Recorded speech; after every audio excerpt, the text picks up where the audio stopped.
1878년 4월 7일 설교. 많은 사람이 평화를 찾지 못하는 이유. 그러므로 너희 자신을 하나님께 복종시키라. 마귀를 대적하라. 그리하면 마귀가 너희에게서 도망하리라. 하나님께 가까이 나아가라. 그러면 그분께서 너희에게 가까이 오실 것이다. 죄인들아, 손을 깨끗이 하라. 두 마음을 품은 자들아, 마음을 성결하게 하라.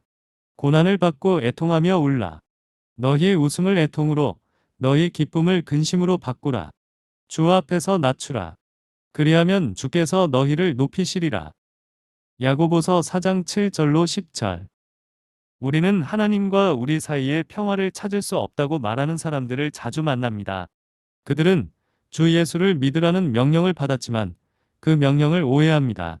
그들은 순종하고 있다고 생각하지만 실제로는 불신자입니다. 그래서 그들은 평화의 길을 놓치고 있습니다. 그들은 기도하려고 하지만 그들의 간구가 응답되지 않고 아무런 위로를 얻지 못하는데 이것은 그들의 믿음이나 기도가 주님께 받아들여지지 않기 때문입니다. 야고보는 지금 우리가 보고 있는 4장 3절에서 그러한 사람들을 묘사하고 있습니다. 구하여도 받지 못함은 잘못 구함이니라. 우리는 구도자들이 이런 비참한 처지에 놓인 것을 보고 만족할 수 없기에 그들을 위로하고 믿고 살라는 위대한 복음의 교훈을 반복해서 가르치려고 노력합니다. 그러나 일반적으로 그들은 더 이상 나아가지 않고 불만족스러운 상태에 머물러 있습니다. 그들은 예수를 믿는다고 확신하지만 우리는 그들에게서 믿음의 열매를 볼 수 없으며 그들 자신도 그들이 고백하는 믿음에서 어떤 영적인 유익을 얻었다고 말할 수 없습니다. 이제 저는 이런 경우 위로를 잘못할까 봐 두렵습니다. 우리가 그런 사람들을 격려하려고 노력했을 때 부드러운 붕대보다는 날카로운 칼이 필요한 상처를, 치료용 연고보다는 날카로운 메스가 필요한 상처를 도포하고 있지 않았을까 두렵습니다. 우리는 지금 불안한 영혼들에게 왜 그들이 평안을 얻지 못하는지, 그리고 그들이 구원을 받았다고 올바르게 주장하기 전에 성령의 인도하심을 받아야 하는 것이 무엇인지 보여주려고 노력할 것입니다. 비록 우리의 말이 다소 가혹할지라도 우리는 사랑으로 충실한 마음으로 말할 것이며 주 우리 하나님께서 내적인 분쟁을 종식시키고 평화를 정착시키는 데 효력을 발휘하게 해주시기를 바랍니다. 저는 그리스도인이라고 공언하는 많은 사람들이 신앙의 기쁨도 없고 기도의 성공도 없는 매우 의심스러운 상태에 놓여 있는 것이 두렵습니다. 그들이 그리스도인인지 아닌지는 논쟁의 여지가 있으며 실제적인 사도인 야고보는 의심스러운 질문을 논의하는 데 시간을 낭비하지 않고 그들의 겉모습에 대하여 양 측면에서 이야기합니다. 이전 장에서 사도는 그들을 나의 형제들, 심지어 나의 사랑하는 형제들이라고 부릅니다. 이후에는 그들을 손을 씻어야 하는 죄인으로 마음을 정결케 해야 하는 두 마음을 품은 자로 언급할 때도 경계선을 긋지 않습니다. 그들은 둘 다에 해당했습니다. 그들은 말로는 형제자매였으나 마음으로는 그리스도에 대해 순결하지 않았습니다. 그들은 죄에 대한 사랑과 구원에 대한 소망 사이에서 마음이 분열되어 있었습니다. 그러므로 우리는 개인적인 의문을 제기하거나 확실하지 않은 부분을 분별하려 하지 않으며 의심스러운 사람들에 대해서는 참된 신자인지 아닌지를 판단하지 않고 이야기할 것입니다. 그러한 사람들이 형제 자매라고 주장한다면 우리는 그들을 그렇게 부르겠지만 나의 형제 자매들이여 그런 일이 있어서는 안 됩니다. 라는 문장으로 말할 것입니다. 반면에 우리는 정죄하는 호칭을 사용하지 않고 하나님과 각자의 양심 사이에 문제를 남겨둘 것입니다. 우리는 문제의 근원으로 가서 일부 사람들이 불평하는 평화와 구원의 결핍에 대하여 그 이유를 제시할 것입니다. 거룩한 성령께서 영혼을 쉬지 못하게 하는 치명적인 실패를 지적하도록 도와주시기를 바랍니다. 누구든지 자신이 그리스도 안에 있다는 것을 확신하지 못한다면 그렇게 될 때까지 한순간도 쉬지 말아야 합니다. 사랑하는 친구여, 당신의 구원받은 상태에 대해 온전한 확신이 없다면 당신은 편안할 권리가 없으며 결코 그렇게 되지 않기를 기도합니다. 결정하지 못한 채로 놔두기에는 이것은 정말로 중요한 문제입니다. 모든 신중한 사람은 즉시 확신을 2배로 하고 모든 것을 단단히 묶어 영원토록. 제가 말씀드립니다. 영원토록. 영원히 견고하게 하세요. 주께서 이렇게 말씀하십니다. 영혼은 여러분 자신이며 진정한 자신이며 그 무엇으로도 영혼의 손실을 보상할 수 없으니 절대로 영혼을 위험에 빠뜨리지 마십시오. 영혼을 잃는다면 온 세상을 얻어도 보상할 수 없습니다. 그러니 조심하세요. 불안한 것은 아무것도 남기지 마십시오. 모든 중요한 발걸음을 주의 깊게 측정하고 무게를 달아보세요. 잘 생각하고 살펴서 그 나라가 너무 가까우므로 여러분 중에 누구든지 천국에 이르지 못하는 사람이 없게 하세요. 여러분이 안정된 평화를 누리도록 돕기 위해 저는 우선 오늘 본문의 포괄적인 명령, 즉 그러므로 너희 자신을 하나님께 복종하라는 말씀에 순종할 것을 촉구합니다. 그리고 두 번째로 마귀를 대적하라와 같이 뒤따르는 다른 계명을 실천할 것을 여러분에게 더욱 촉구합니다. 하나님께 가까이 가라. 손을 깨끗이 하라. 너희 마음을 정화하라. 고난을 받고 애통하며 울라. 그리고 주님 보시기에 겸손하라. 1. 먼저 포괄적인 명령인 너희는 하나님께 복종하라를 들어보십시오. 이러한 맥락에서 많은 사람들 안에 있는 불타고 있는 영은 그들이 하나님께 복종하지 않았음을 보여줍니다. 욕망, 시기, 분쟁, 다툼, 질투, 분노, 이 모든 것들은 마음이 복종하지 않고 여전히 격렬하게 자기 의지와 반항심을 품고 있음을 선언합니다. 여전히 분노하고 교만하고 다투고 이기적인 사람들은 분명히 복종하지 않은 사람들입니다. 복종이라는 개념 자체가 불쾌한 사람들, 즉 누구에게도 복종하지 않고 스스로 신이 되어 스스로 법이 되기를 원하는 사람들이 있습니다. 이들에게 복종은 끔찍한 단어입니다. 그들은 마음속으로 주님이 누구이기에 내가 그분의 목소리에 복종하겠는가? 라고 말합니다. 그들은 하나님의 호의를 기꺼이 받아들이며 그들의 방식에 따라 하나님께 감사합니다라고 할 만큼 기꺼이 말합니다. 그러나 복종에 관해서는 어떤 것도 하지 못할 겁니다. 그것은 그들의 높은 능력에 어울리지 않습니다. 그들은 지배력을 위해 노력합니다. 그들은 자신의 이익을 증진하고 위대한 내가 모든 것의 주인이 되고 선두 자리를 차지하려고 노력합니다. 사도는 오늘 본문 말씀에서 그리스도인이라고 고백하는 수많은 사람들이 복종할 필요가 있음을 조용히 지적합니다. 왜냐하면 현재 그들의 겸손하지 못한 본성이 그들을 욕망과 분투로 이끌고 있는데 그것들은 주님의 손에서 받으려고 구하는 것을 효과적으로 방해하기 때문입니다. 복종하지 않는 것은 인류의 새로운 결점도 드문 결점도 아닙니다. 타락 이후로 그것은 모든 죄의 뿌리가 되었습니다. 마음이 진심으로 하나님께 복종할 때 은혜의 역사가 시작됩니다. 그리고 완벽하게 복종하면 일이 완료됩니다. 그러나 마음이 완고하고 반항적이기 때문에 이를 위해서는 신령한 은혜가 그 힘을 행사해야 합니다. 우리의 어머니 이브가 금지된 열매를 따기 위해 손을 뻗었고 그녀의 남편이 그녀와 함께 하나님의 반역하는 인간의 뜻을 세우는 순간부터 인간의 아들들은 보편적으로 하나님의 뜻을 따르지 않는 죄를 범해왔습니다. 그들은 자신의 길을 선택하고 자신의 의지를 굴복시키지 않습니다. 그들은 자신의 사상을 묵상하며 자신의 통찰을 굴복시키지 않습니다. 그들은 세상의 것을 사랑하고 그들의 애정을 복종시키지 않습니다. 인간은 스스로 법과 자신의 주인이 되기를 원합니다. 우리는 스스로 창조한 것이 아니기 때문에 이것은 가증한 일입니다. 왜냐하면 우리를 만드신 이는 하나님이시요. 우리는 우리 자신이 아니기 때문입니다. 우리의 존재는 주님의 뜻에 달려있기 때문에 주님은 우리보다 우위에 계셔야 합니다. 나는 인간의 권리에 대해 많이 들어왔지만 우주에서 가장 우선적이고 가장 높고 가장 확실하고 가장 엄숙한 권리이자 다른 모든 권리의 기초가 되는 하나님의 권리에 대해서도 생각해 보는 것이 좋을 것입니다. 주님은 자신이 만드신 존재들에 대해 절대적인 권리를 갖고 계시며 대다수의 사람들이 그분이 존재하신다는 사실조차 기억하지 못하고 더욱이 그분에게 합당한 것이 무엇인지 스스로에게 묻지 않는 것처럼 보이는 것은 부끄러운 일입니다. 아, 위대하신 하나님. 당신이 직접 만드신 세상에서도 당신은 어찌하여 이방인이 되십니까?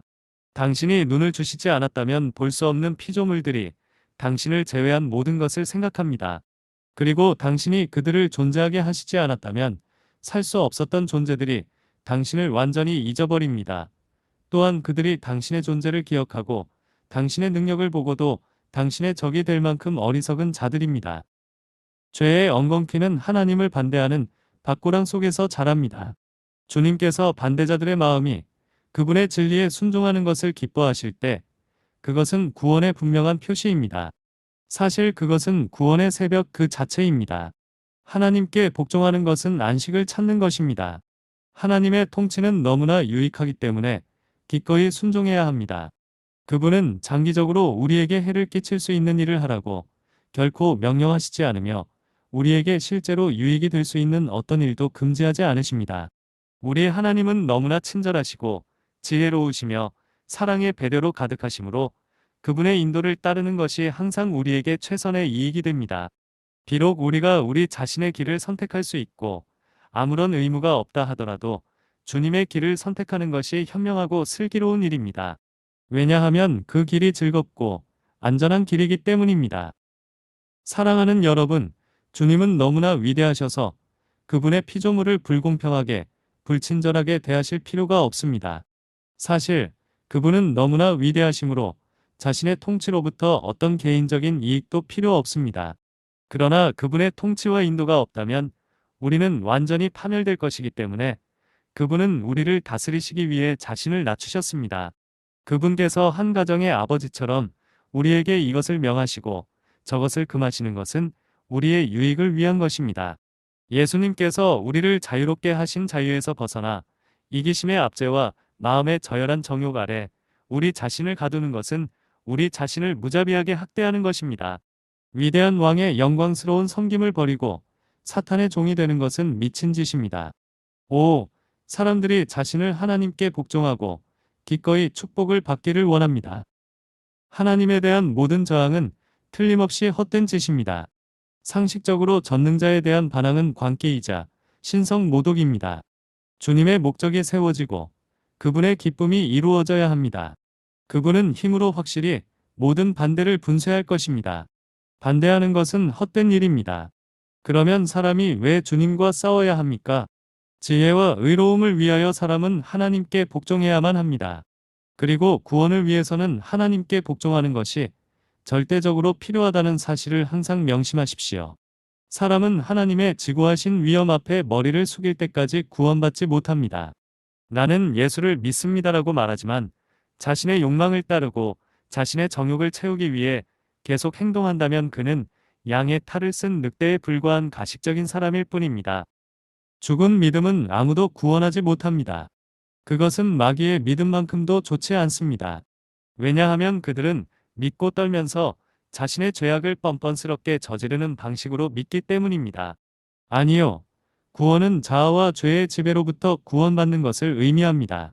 구원은 하나님을 닮기를 갈망하고 하나님의 은혜의 도움을 받아 하나님을 닮는 지경에 도달하고 지극히 높으신 분의 마음과 뜻을 따라 사는 것을 의미합니다. 하나님께 대한 복종은 우리가 전파하는 구원입니다. 단순한 영원한 불길로부터의 구원이 아니라 현재의 반역으로부터의 구원, 꺼지지 않는 불꽃의 연료인 죄로부터의 구원입니다. 우주의 영원한 법칙을 준수해야 하며 이에 따라 하나님이 최우선이어야 하고 인간은 그분께 경배해야 합니다. 이것이 이루어지기 전에는 아무것도 정당할 수 없고 의로울 수 없습니다. 복종은 모든 경우에 순종해야 하는 명령입니다. 그렇지 않으면 평화나 구원을 찾을 수 없습니다.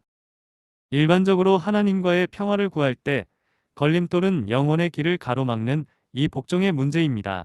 복종하는 문제는 그들을 구원받지 못한 상태로 유지하며 이미 말했듯이 하나님께 복종하지 않는 사람은 구원받지 못하기 때문에 필연적으로 그렇습니다. 그는 반역에서 구원받지 못합니다. 그는 교만에서 구원받지 못합니다. 그는 자신을 어떻게 생각하든 여전히 구원받지 못한 사람임에 틀림없습니다. 아마도 저는 몇 가지 개인적인 언급을 통해 여러분 중 일부가 복음이 그토록 자유롭게 하는 평화를 얻지 못하는 이유를 밝힐 것입니다. 그 이유는 어떤 면에서 복종이 부족하다는 것입니다. 구원받은 사람 안에는 하나님의 율법에 대한 완전하고 무조건적인 복종이 있고 또 있어야 합니다. 그는 율법이 선하다는 것에 동의해야 합니다. 지금까지 당신의 마음이 율법에 대해 다투었다면 당신은 그 싸움을 끝내야 합니다. 왜냐하면 당신이 의의 율법과 다투는 동안 당신이 옳다는 것은 불가능하기 때문입니다. 만일 당신이 스스로 율법의 재판관이라고 자처한다면 당신은 입법자를 판단하는 것이며 이것이 가장 암울한 건방짐이 아니고 무엇이겠습니까? 율법을 심판한다는 생각은 그 진정한 의미를 따져보면 반역이며 하나님을 폐위시키고 그분을 대신하여 통치하는 것입니다. 죄 많은 인간이 자기를 만드신 분의 완전한 율법을 비판하는 모습을 보는 것은 참으로 슬픈 일입니다. 감히 이런 일을 할 수 있나요? 당신이 마음속으로 그분은 정죄하시는데 너무 엄격하시고 벌하시는데 너무 엄하시다라고 말한다면 이것이 당신의 심판관을 정죄하는 것이 아니고 무엇이겠습니까? 만일 당신이 그분은 한가한 말과 무지의 죄에 대해서도 책임을 묻는데 이것은 가혹하다라고 말한다면 이것은 당신의 주님을 불의하다고 하는 것 외에 무엇이겠습니까? 당신의 욕망에 맞게 율법을 개정해야 합니까? 당신의 나태함을 덜어주기 위해 그 요구 사항을 수용해야 합니까? 만일 여러분이 이것을 구하면 구원을 얻지 못합니다. 그러나 어떤 사람이 율법에 대하여 율법은 거룩하다고 하면서 나는 죄 아래 팔린 육신이다라고 덧붙이면서 눈물을 흘립니다. 또 율법 앞에 저라고 자신의 부족함을 고백하면서 율법을 존중합니다. 그렇습니다. 그 사람이 하나님과 평화를 누리기 위해서는 먼저 율법의 형벌에 복종해야 합니다. 비록 그 율법이 엄격하게 우리의 생각을 살피고 마음을 시험하며 우리를 하나님의 법정 앞에 세우고 우리에게 형을 선고하지만 우리는 그 율법이 정당한 것임을 인정해야 합니다. 마음속에 역사하는 은혜는 회개하는 사람으로 하여금 죄에 대해 유죄를 인정하고 그 형벌이 합당하다는 것을 인정하게 합니다. 제 경우에도 양심의 율법이 저를 지옥에 보내라고 정죄했을 때 감히 손가락 하나 까딱하지 않았고 그 형량의 이의를 제기할 생각조차 하지 않았다는 사실을 주저없이 인정합니다. 나는 내 허물을 인정하고 내 죄가 항상 내 앞에 있음을 인정합니다. 라고 외치지 않는 한 양심은 영적으로 살아나지 않고 영혼은 새로워지지 않으며 사람은 구원받지 못합니다. 내가 주께만 오직 주께만 죄를 짓고 주의 눈앞에서 이 악을 행하였사오니 이로써 주께서 말씀하실 때에 의롭게 되고 판단하실 때에 깨끗하리이다. 라고 외치지 않으면 안 됩니다. 여러분은 하나님의 의로우심과 엄격하심에 복종해야 하며 그렇지 않으면 그분은 모든 교만한 자에게 그러하듯 여러분을 대적하실 것입니다. 사람이 진심으로 복종하여 율법을 존중하지 않으면 용서받을 수 없습니다. 당신의 주장이 무죄라면 당신은 공의에 따라 재판을 받게 될 것입니다. 그러면 당신은 자비로 용서받을 수 없습니다.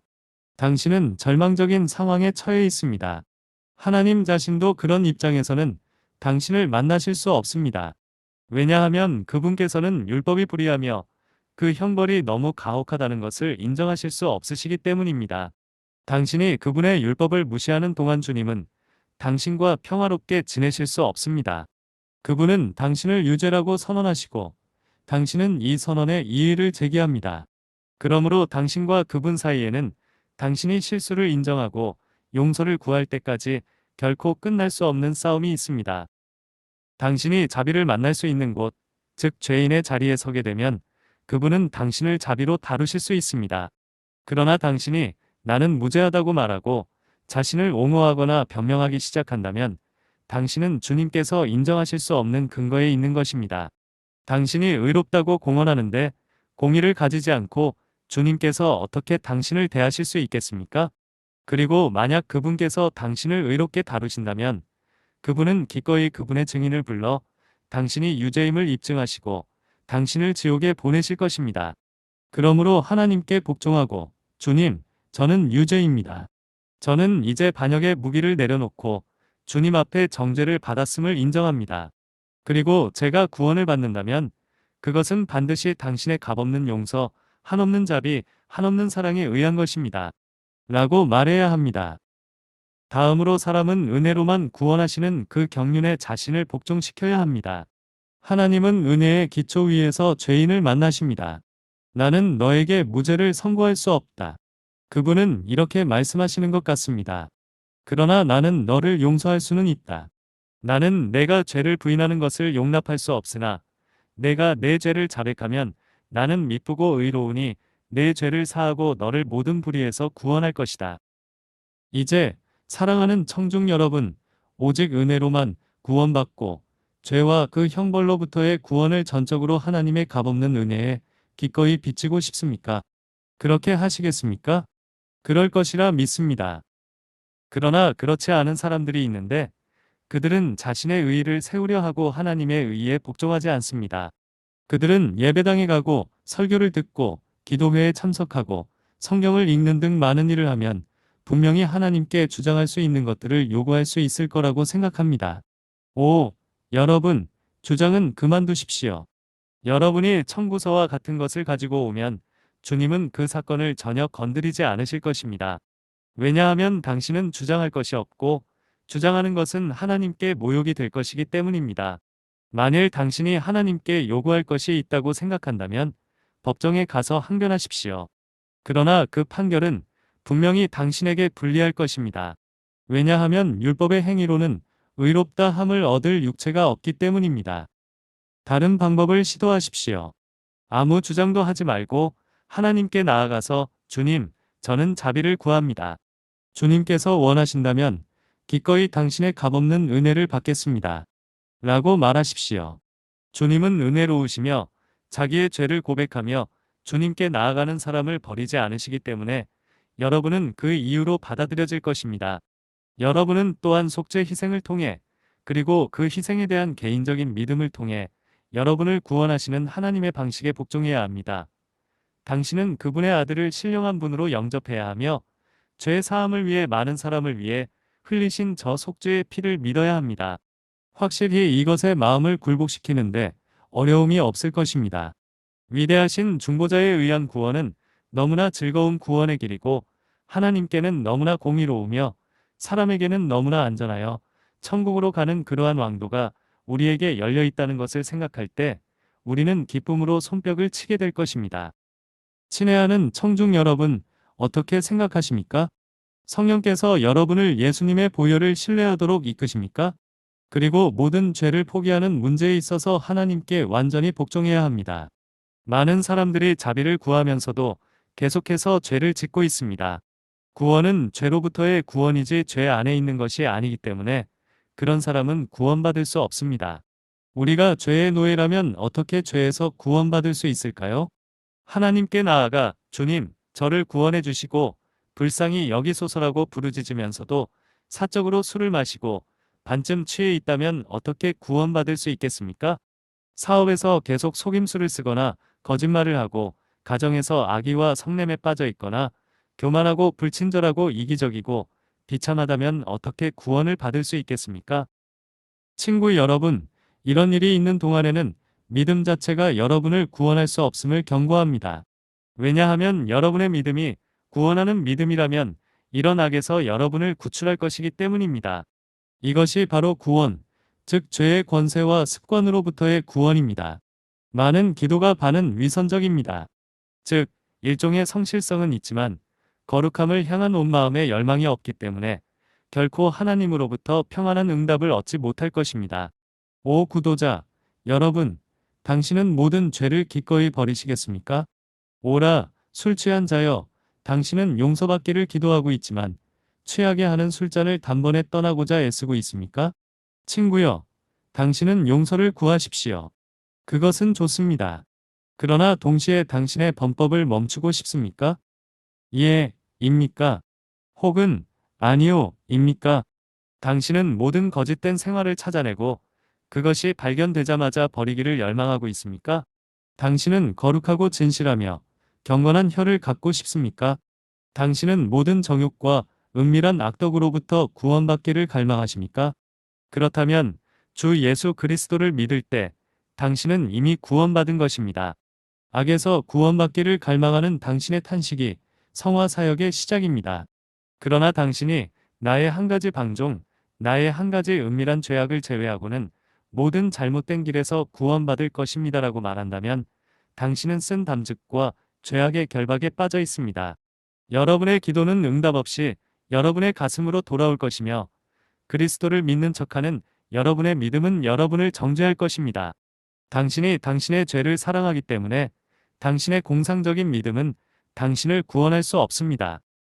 어떤 사람이 건강에 좋지 않은 특정 음식을 먹는데 익숙해져서 의사를 불렀을 때 의사는 이런 식으로 말했습니다. 나를 믿으면 당신을 고칠 수 있습니다. 라고 의사는 말합니다. 환자는 네라고 대답하며 진심으로 당신을 믿습니다. 라고 말합니다.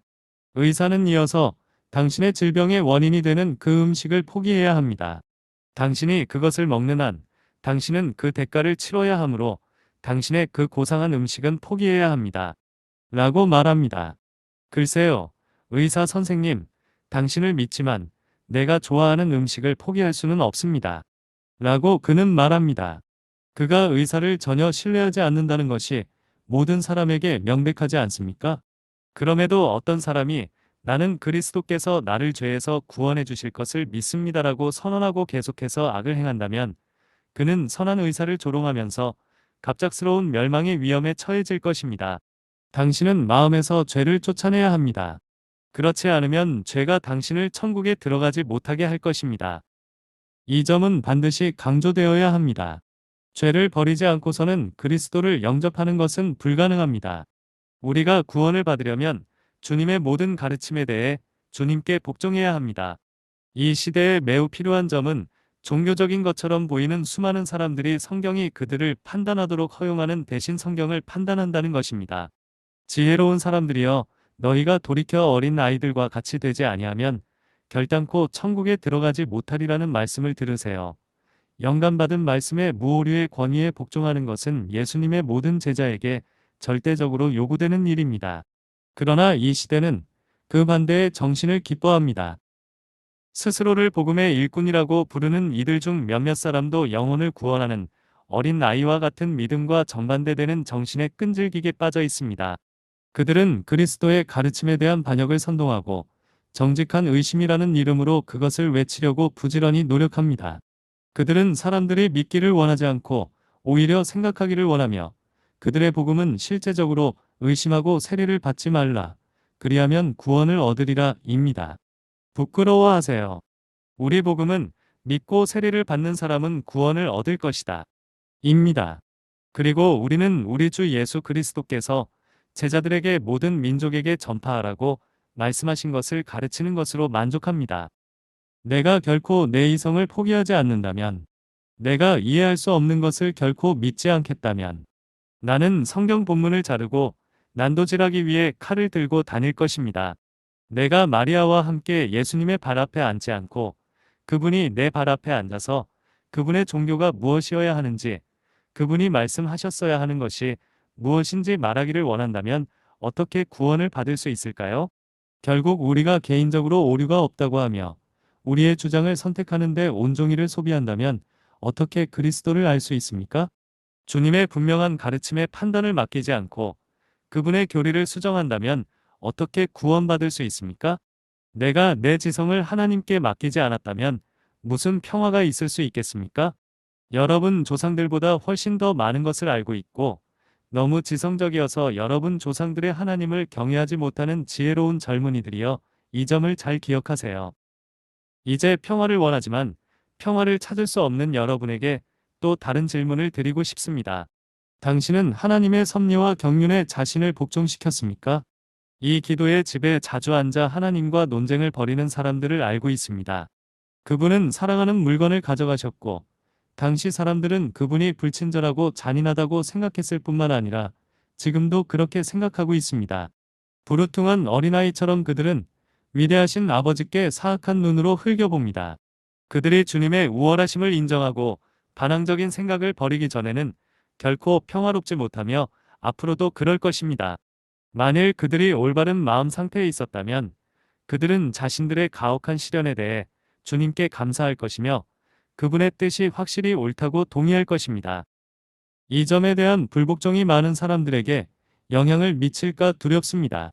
그들은 사역에서 성공할 수 없어서 하나님의 성품을 거스르고 있습니다. 그분은 그들이 부자가 되기에 적합하지 않고 큰 일을 맡길 수 없다는 것을 잘 알고 계시므로 그들의 무모한 욕구를 허락하지 않으십니다. 어떤 사람들은 금 이론스를 가지고 있어도 인생의 경주에서 결코 이길 수 없습니다. 그들이 경주에 대하여 가지고 있는 유일한 희망은 그들을 방해하지 않고 놔두는 것입니다. 또한 우리는 건강이 나빠서 학업을 계속할 수 없는 생각 많은 젊은이들을 알고 있습니다. 그들은 유명해지고 싶지만 시험을 위해 계속 공부할 만큼 체력이 강하지 못하여 주님을 원망합니다. 아니면 야망에 비해 재능이 부족하고 창조주께서 솔로몬만큼의 지성을 주시지 않아서 반항하는 것일 수도 있습니다. 그들이 자신이 가진 재능을 사용하는 데 만족하되 창조주와 다투는 것을 멈추게 하십시오. 많은 사람들이 하나님의 섭리에 대해 일종의 개인적인 원한을 품고 요나처럼 시든 박덩굴 아래 앉아서 우리가 분노하다 죽는 것이 좋겠습니다라고 중얼거립니다. 자, 제 앞에 그런 사람이 있다면 저는 그들에게 말합니다. 여러분의 하나님과 다투지 마세요. 무슨 소용이 있나요? 여러분에게 가장 좋고 현명한 것은 그분과 친구가 되어 그분의 뜻이 여러분의 뜻이 되게 하는 것입니다. 결국 당신이 그것을 알기만 한다면 그분은 당신을 잘 대해 주실 것입니다. 당신이 가만히 서서 하나님의 구원을 본다면 당신이 있는 지경에서 얻을 것이 있습니다. 그 모든 손실에서 이득이 있을 것입니다. 그 슬픈 사별에서조차 얻는 것이 있을 것입니다. 하나님을 알고 평안하십시오. 그리하면 복이 여러분에게 임할 겁니다. 이렇게 하지 않으면 여러분은 나는 믿습니다라고 말할지라도 하나님을 믿지 않는 것입니다. 자신을 잘못 대접했다고 하나님을 고발하는데 어떻게 하나님을 믿을 수 있습니까? 믿음은 포기와 복종을 낳습니다. 분쟁과 적대감이 있는 곳에서는 불신이 여전히 최고의 자리를 차지하고 있습니다. 하나님은 교만한 자를 대적하시지만 겸손한 자에게 은혜를 베푸심으로 여러분이 하나님께 복종하기 전까지는 여러분의 영혼이 잘 될 수 없습니다. 여러분은 죄인으로서 하나님의 발 앞에 엎드려 주님, 저를 불쌍히 여기시고 주님의 방식대로 저를 불쌍히 여기소서. 오 주님, 당신의 방식으로 저에게 자비를 베푸소서. 주님께 지시하지 말고 주님의 은혜를 간청해야 합니다. 주님, 겸허히 용서를 구합니다. 저를 불쌍히 여겨주십시오. 저는 당신께 제 자신을 바치고 저를 거룩하게 해달라고 간구합니다. 저는 진심으로 죄에 대한 사랑을 버리겠습니다. 저는 죄를 지을까봐 두렵습니다. 죄를 지을 때 저 자신을 혐오하게 도와주십시오. 당신이 원하시는 대로 저를 만드시고 당신이 원하시는 대로 저를 대하십시오. 저는 어떤 조건도 걸지 않습니다. 저는 무조건 항복합니다. 오직 당신의 자비로 인해 저를 새롭게 하소서. 저를 당신의 자녀로 삼으시고 저를 구원해 주십시오. 당신의 아들을 믿으라고 하셨으니 저는 그를 믿습니다. 주님, 믿습니다. 불신앙에 빠진 저를 도와주소서. 당신의 마음이 이 지점에 이르게 되면 당신은 평안을 갖게 될 것입니다. 현재 당신의 상처가 치유되지 않는 이유는 씻어야 할 상처에 교만의 모래가 들어가서 비참한 자극을 일으키고 있기 때문입니다. 교만이 사라지고 당신이 완전히 복종할 때 상처가 치유되고 부러진 뼈가 기뻐할 것입니다. 저는 당신에게 성직자에게 복종하라고 요구하는 것이 아닙니다. 저는 당신에게 단순한 사람에게 복종하라고 요구하지 않습니다. 그러나 하나님께 복종하십시오라고 말할 때 저는 매우 진지하게 말합니다. 그것은 자연스럽고 옳습니다. 그것은 그 자체로 선하고 당신에게 가장 큰 선으로 가득 차 있습니다. 순종은 구원의 필수적입니다. 그러므로 즉시 주님 앞에 무릎을 꿇으십시오. 주님께서 그 완고한 의지를 꺾으시고 그 타락한 마음을 정복하시기를 바랍니다. 여러분 자신을 하나님께 굴복시키고 미래의 반역으로부터 구원받도록 기도하십시오. 여러분이 복종했다면 더욱 온전히 복종하십시오. 여러분이 하나님께 복종할 때 여러분이 그리스도인이라는 것을 알 수 있을 것입니다. 복종하지 않는다면 그대의 믿음은 거짓이고 그대의 희망은 망상이며 그대의 기도는 모욕이고 그대의 평화는 건방짐이며 그대의 종말은 절망일 것입니다. 거역함은 마술의 죄와 같고 완고함은 불법과 우상 숭배와 같습니다. 그러나 하나님은 그 원수들의 머리를 상하게 하시며 계속해서 범죄하는 자의 정수리를 상하게 하시리라. 그러나 복종이라는 위대한 의무에 대해 이렇게 말했으니 이제 두 번째로 다음과 같은 규율에 대해 생각해 봅시다. 최근에 매우 흔하고 어떤 면에서는 매우 유용한 오직 믿으라.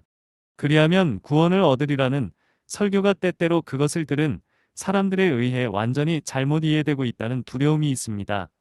이 두려움을 말할 때 저는 이유 없이 의심하는 것이 아니라고 생각합니다. 확실히 의심스러운 부분이 있습니다.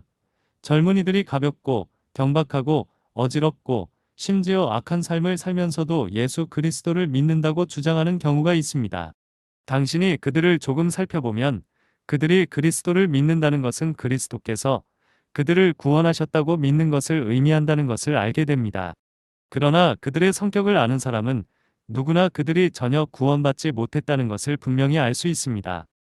자, 그들의 믿음은 거짓 믿음이 아니고 무엇이겠습니까? 그들은 이전에 살았던 방식대로 살고 있습니다. 그러므로 이전의 어리석은 행실과 악한 성질과 옛죄에서 구원받지 못한 것이 분명합니다. 그럼에도 불구하고 그들은 자신들이 구원받았다고 스스로 설득하려고 합니다. 참된 믿음은 결코 거짓말을 믿지 않습니다. 억측은 거짓을 먹고 살지만 믿음은 오직 하나님의 진리만을 먹이로 삼습니다. 내 믿음이 내가 구원받은 척하는 바로 그 죄 가운데 살고 있기 때문에 내가 구원받지 못했다는 증거가 바로 내 눈앞에 있는데도 내가 구원받았다고 믿으라고 가르치지 않습니다. 우리는 믿음으로 말미암는 칭의와 값없는 구원의 교리를 잠시도 의심하지 않을 것이지만 이와 병행하여 하나님의 진리인 당신은 반드시 거듭나야 한다는 것을 더욱더 많이 전파해야 합니다. 우리는 일부 전도자들에 의해 뒤로 던져진 회개하라는 옛말을 전면에 내세워야 합니다. 회개는 믿음만큼이나 구원의 필수적인 요소입니다. 사실 회개해야 할 믿음을 제외하고는 회개 없는 믿음은 없습니다. 눈이 먼 믿음은 결코 하나님 나라를 볼 수 없습니다. 죄를 짊어지신 분에 대한 어린아이 같은 믿음에는 죄에 대한 거룩한 혐오감이 항상 따라옵니다. 믿음의 근본 은혜가 발견되는 곳에서 다른 은혜가 그로부터 자라날 것입니다. 이제 하나님의 영이 우리에게 복종하라고 명하신 후 또 무엇을 해야 할지 계속해서 보여주시는 것을 주목하십시오. 그는 마귀에 대한 용감한 저항을 요구합니다. 마귀를 대적하라. 그리하면 마귀가 너희에게서 도망하리라. 구원의 사역은 모두 수동적인 것이 아닙니다. 영혼은 적극적인 전쟁을 위해 깨어나야 합니다. 나는 그리스도의 팔에 안겨 그분께서 나를 구원하실 수 있도록 해야 합니다. 나는 그분을 완전히 신뢰해야 합니다. 그리고 내가 그분을 의지할 때 나는 생명을 얻습니다. 그리고 그 삶의 첫 번째 노력은 온 힘을 다해 그리스도와 내 영혼의 대적을 치는 것입니다. 나는 죄와 싸울 뿐만 아니라 죄를 조장하고 암시하는 영과도 맞서 싸울 것입니다. 나는 악의 외적인 행위뿐만 아니라 악의 은밀한 영에도 저항해야 합니다. 그러나 나는 집요한 습관을 포기할 수 없다고 말하는 사람이 있습니다. 여보세요. 당신은 그것을 포기해야 합니다. 악마에게 저항하지 않으면 멸망합니다. 하지만 저는 너무 오랫동안 그 안에 있었습니다. 그 사람이 외칩니다. 그렇습니다. 그러나 당신이 진정으로 그리스도를 믿는다면 당신의 첫 번째 노력은 악한 습관과 싸우는 것입니다. 그리고 그것이 단순한 습관이나 충동이 아니라 모든 면에서 무장하고 강하고 교활한 영적 존재라는 위험이 있다면 굴복하지 말고 죽기까지 저항하기로 결심해야 합니다. 그가 당신에게서 도망칠 것이라는 은혜로운 약속에 환호할 겁니다. 당신은 예수님의 이름으로 유혹을 이기고 악한 습관을 극복하고 속박에서 벗어날 것입니다. 오직 자유를 위해 투쟁하고 죄의 사슬을 경멸하십시오. 하나님과 평화를 누리려면 사탄과의 전쟁이 있어야 합니다. 모든 악과 악의 후원자이자 악의 왕자인 사탄과도 칼을 들고 전쟁을 벌이지 않으면 영혼이 안식하고 믿음이 주는 평화를 누릴 수 없습니다. 준비가 되셨습니까? 준비되지 않으면 평화를 누릴 수 없습니다. 다음으로 사도는 하나님을 가까이 하라 그리하면 너희를 가까이 하시리라고 썼습니다. 진심으로 그리스도를 믿는 사람은 기도를 많이 할 것입니다. 그런데 우리는 구원받고 싶다고 말하면서도 기도를 소홀히 하는 사람들이 있습니다. 그들이 경건함을 즐거워하지 않는 이유를 알 수 없습니다. 그런데 왜 그들이 당황해야 하나요? 방치된 골방을 찾으세요. 기도하지 않으면 어떻게 신성한 사역에서 행복해하며 번창하고 축복받을 수 있는지 마음속으로 물어보세요. 단순히 기도하는 것이 기도가 아니라는 것을 기억하세요. 기도의 본질은 마음이 하나님께 가까이 나아가는 것이며 말하지 않아도 그렇게 할 수 있습니다. 기도는 하나님이 임재하신다는 느낌과 그분의 영향력을 알고 그분의 사랑을 알고 그분의 능력을 느끼고 그분의 뜻에 순응하기 위해 그분께 가까이 가고자 하는 영혼의 열망입니다. 이런 기도는 하나님의 성령의 능력으로 하루 종일 계속될 수 있습니다. 우리는 이것에 대해 알아야 합니다. 보라, 그가 기도한다는 말은 구원받은 영혼의 첫 번째 표시 중 하나입니다. 만약 당신이 어떤 순간적인 믿음의 행위로 인해 당신이 구원을 받았다고 생각한다면 당신의 마음은 기도하지 않고 부주의하게 하나님으로부터 멀리 떨어져 있는 동안 당신은 치명적으로 속고 있는 것입니다. 그것은 성경의 가르침이 아니며 하나님의 약속 어디에도 그것을 보장하는 내용이 없습니다. 기도를 완전히 소홀히 하면 영혼은 죽습니다. 다음 계명은 죄인들이여 손을 깨끗이 하라 입니다. 왜요? 하나님의 말씀이 죄인들에게 손을 깨끗이 하고 마음을 정결하게 하라고 말씀하시나요? 네, 그렇습니다. 어떤 형제는 그건 아르미니우스주의야라고 속삭입니다. 하나님의 말씀에 반하는 대답을 하는 당신은 누구입니까? 이 영감받은 책에 그런 가르침이 있는데 어떻게 감히 의문을 제기할 수 있겠습니까? 이 책에는 주께서 이같이 말씀하시니라. 즉, 죄인들아, 너희 손을 씻으라는 구절이 있습니다. 어떤 사람이 하나님께 나아가 나는 기꺼이 구원받기를 원하고 간절히 원하며 그리스도께서 나를 구원해 주실 것을 믿습니다. 라고 말하면서도 더러운 검은 손으로 잘못인 줄 알면서 더러운 행동을 계속한다면 하나님께서 그 말을 들어주실 것이라고 기대할 수 있을까요? 이 사람이 지극히 높으신 분 앞에서 그분을 믿지도 않고 정직하지도 않다는 것을 보여주기 위해 대여섯 마디 말이라도 할 필요가 있을까요? 죄인들이여, 손을 깨끗이 하라. 여러분의 손이 사랑의 포옹으로 여러분의 죄를 껴안고 뇌물로 가득 차 있거나 정욕으로 더럽혀져 있거나 분노와 진노의 주먹으로 때리고 있는데도 하나님께 평화를 구할 수 있습니까? 여러분이 손으로 마귀의 일을 하고 있다면 주님께서 그 손에 그분의 축복을 채워주시기를 기대하지 마십시오. 그럴 수 없습니다. 당신은 의로 죄를 끊어야 하며 바울이 그의 손에서 독사를 불에 떨어뜨린 것처럼 당신도 그렇게 해야 합니다. 믿음의 힘으로, 그것이 진짜 믿음이라면 당신은 당신의 외적인 삶을 깨끗하게 할 수 있을 것입니다. 사람들이 영적인 것에 대해 이야기하지만 도덕적이지 않는 그들의 말을 들으면 우리는 역겨워집니다. 그들은 무슬림이나 이교도만큼 잘 살지 않는데 어떻게 감히 그리스도인이라고 이야기합니까? 오, 개들아, 부끄러워하면서 울부짖어라. 너희가 물어뜯고 삼키고 너희 더러운 것을 좋아하는 한 너희가 자식 중에 무슨 몫이 있겠느냐? 두 손으로 죄를 마음에 껴안고 있는 동안 구원에 관해 이야기하는 것은 헛된 일입니다. 그런 위선을 멀리하십시오. 그리고는 두 마음을 품은 자들아, 마음을 성결하게 하라고 덧붙였습니다. 그들이 이것을 할 수 있습니까? 물론 저절로 되는 것은 아니지만 그래도 하나님과 평화를 누리기 위해서는 마음이 더 이상 두 마음을 품지 않을 만큼 많이 정결케 되어야 합니다. 구원을 얻고자 하는 사람은 온 마음을 다해 구원을 구해야 합니다. 죄에서 구원받을 수 있도록 무엇이든 포기하고 인내하겠다고 결심해야 합니다. 두 마음을 품은 자들아, 마음을 성결하게 하라. 부정한 것을 바라보는 눈과 세속적인 이득을 향해 눈을 가늘게 뜨고 있는 눈을 제거하십시오. 온 마음으로 지극히 높으신 분을 부르짖지 않으면 그분은 당신의 말을 듣지 않으실 것입니다. 다윗처럼 내 마음과 육체가 살아 계신 하나님을 부르짖나니라고 말할 수 있을 때 당신은 주님을 발견하게 될 것입니다. 여러분이 두 주인을 섬기려는 노력을 멈추고 하나님께 복종할 때 그분은 여러분을 축복하실 것입니다. 그러나 그때까지는 축복하시지 않을 겁니다. 저는 이것이 화평에 이르지 못하고 죄를 포기하지 않고 구원받은 후에도 온 마음을 다하지 못하는 수많은 사람들의 마음속에 있는 불행의 중심을 건드리는 것이라고 믿습니다. 그런 다음 주님은 우리에게 고난을 받고 애통하며 울라 고 명령하십니다. 너희의 웃음이 슬픔으로 바뀌고 너희의 기쁨을 근심으로 바꾸라고 말씀하십니다.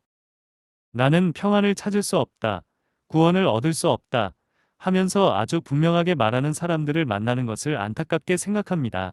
그런데도 문 밖에서는 마치 놀이처럼 서로 킥킥거리며 웃고 있습니다.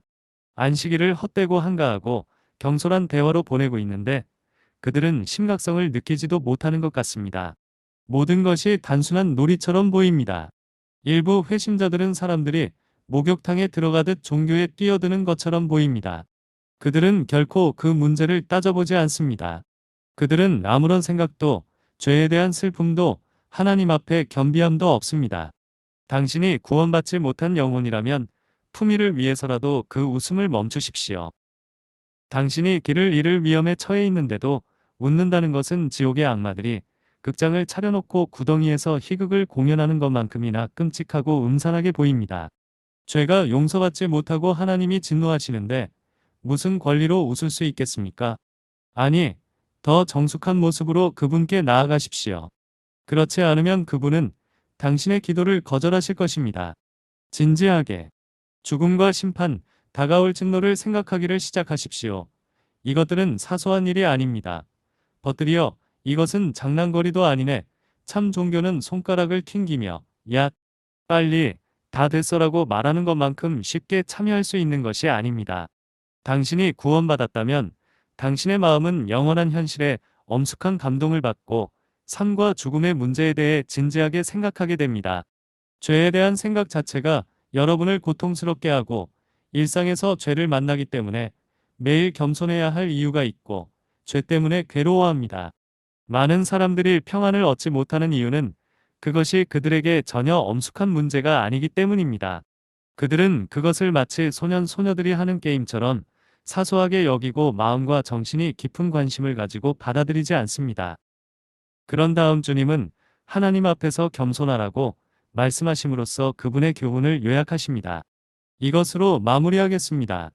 하나님 앞에 깊고 겸손한 영의 굴복이 있어야 합니다. 부모에게 반항심이 강한 아이가 있는데 부모가 그를 징계했지만 여전히 반항을 계속한다면 그 아이를 용서하기 전에 먼저 자신을 낮추는 마음이 있어야 한다고 말해야 합니다.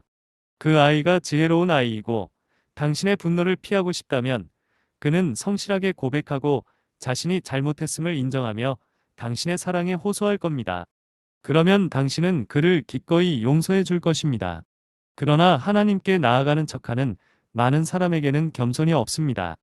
그들은 자신이 특별히 잘못한 것이 없다며 자신의 죄를 인정하지 않으며 잘못한 것이 있더라도 상관하지 않습니다. 그럼에도 불구하고 그들은 예수를 믿는다는 믿음이 있다는 소문을 듣고 믿는다고 공언하는데 그것이 필요해서가 아니라 유행 때문에 믿습니다. 아, 친구 여러분, 예수 그리스도께서는 모든 사람을 고치러 오신 것이 아니라 병든 자들을 고치러 오셨습니다. 그분은 상하지 않은 사람들을 싸매어 주시기 위해 죽지 않았고 죽임을 당하지 않은 사람을 살리려고 죽으신 것도 아닙니다. 당신 안에는 깨어진 영이 있어야 합니다. 하나님께서 당신에게 그것을 주시기를 바랍니다. 상하고 통회하는 마음을 그분은 멸시하지 않으실 것입니다. 당신의 마음이 상한 적이 없다면 그분께서 어떻게 그것을 싸매어 주실 수 있습니까? 만일 그것이 전혀 상처를 입지 않았다면 그분께서 어떻게 그것을 고칠 수 있겠습니까?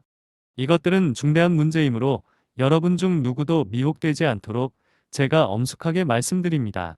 하나님이여, 나를 살피사 내 마음을 아시며 나를 시험하사 내 생각을 아시며 내 속에 악한 길이 없는지 살피시고 나를 영생의 길로 인도하소서 라고 부르짖을 수 있도록 도와주십시오. 이것이 바로 하나님께서 보내신 예수 그리스도를 믿는 구원의 길입니다. 그러나 그분은 우리를 죄 속에서 구원하시는 것이 아니라 죄로부터 구원하신다는 것을 기억하십시오. 예수 그리스도를 믿는 믿음은 모든 사람을 구원하고 구원할 것이지만 그것은 죄를 제거함으로써 이루어집니다. 그것은 우리가 용서받았음을 확신시켜주며 따라서 우리를 용서하신 그리스도를 사랑하게 합니다. 이 사랑은 우리로 하여금 우리의 죄를 혐오하게 하고 그분의 영으로 우리 자신을 정결하게 하려고 노력하게 합니다. 행함이 없는 믿음은 죽은 것입니다. 사람은 믿음으로 의롭다 하심을 받습니다.